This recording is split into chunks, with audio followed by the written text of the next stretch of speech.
I want to start by acknowledging the incredibly hard work that our police staff do to keep our communities safe. In the face of a changing and challenging work environment, I'm incredibly proud of the work that they do. In terms of the type of our demand, we know that gang members commit a disproportionate amount of crime and harm in New Zealand, particularly in the areas of serious assault, robberies, drugs and firearms offences and homicides. Police has been working hard to combat the impact of gangs and organised crime in recent times through national and targeted district operations, through our organised crime investigations, offender prevention teams and many other responses. You will have seen us focus hard on the policing of gang events to protect and reassure the public. Today I'm announcing the establishment of a national gang unit and district gang disruption units to target crime, harm and intimidation caused by gangs.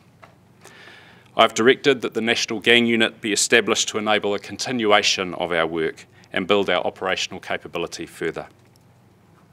The unit will work with police districts across the country, drawing on the successes of Operation Cobalt and other coordinated responses to gang funerals and other gang activity.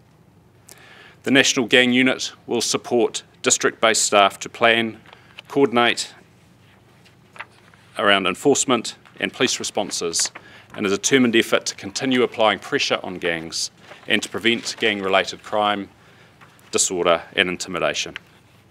Incoming legislation will provide police with new tools to respond to the harm caused by gangs and will help ensure communities feel safe.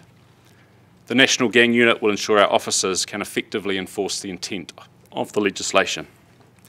To further our frontline capability, we'll also be investing in new gang disruption units. These will be dedicated district teams to help identify, target and catch priority offenders and maintain a focused view of the gang environment. Today's announcement signals the start of a process to establish these frontline gang disruption units. Resourcing allocations will be determined through this process in consultation with district commanders and is likely to include a mix of reprioritised and new investment. Policing gangs and serious offenders is an all-of-police priority. The new gang units will boost our focus and capability, but they're not working alone. Our whole front line is involved in preventing the crime and harm caused by methamphetamine, organised crime and gangs, whether through road policing, organised crime investigations, prosecutions or prevention activity. At a time in the world when safety and feeling safe is an evolving picture in many countries, New Zealand is still one of the safest places to live. But the changing gang landscape means that police will continue to adapt to tackle these challenges head on. Ultimately, it's about supporting our frontline to ensure everyone is safe and feels safe. We want to deliver the best results for our communities.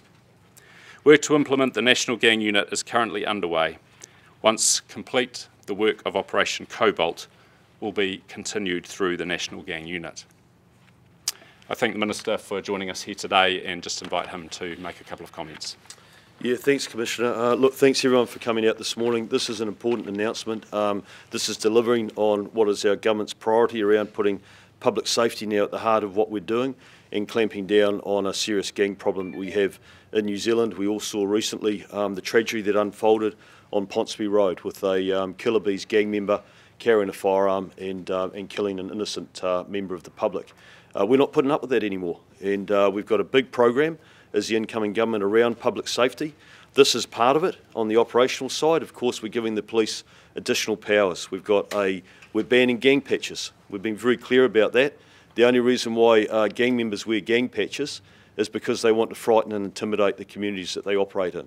And by the way, to have earned the right to wear a gang patch, they have to have shown they've got a propensity to commit violent and sexual crimes. And there is a trail of tears and sorrow sitting behind each one of those gang patches. So we put a line in the sand and we say that's no longer tolerable for us in our country in New Zealand. We're giving them dispersal notices so that the gangs actually won't be able to gather in numbers. We're giving them non-consorting orders so gang members can't work with each other to organise their next nefarious activities. We've taken those powers from Western Australia, where they've been very, very effective in disrupting gangs, and where the gangs are actually. And I was recently in Canberra with Paul Papalia and the Commissioner Cole Blanche. there was an article that was running on the front page of their paper saying that the leader of the rebels gang was leaving the gang because it had just come too hard. And we want gang members to leave the gangs, and we'll actually help them, especially those with families, to actually come and rejoin society in a positive way. But we want to send out a very clear message.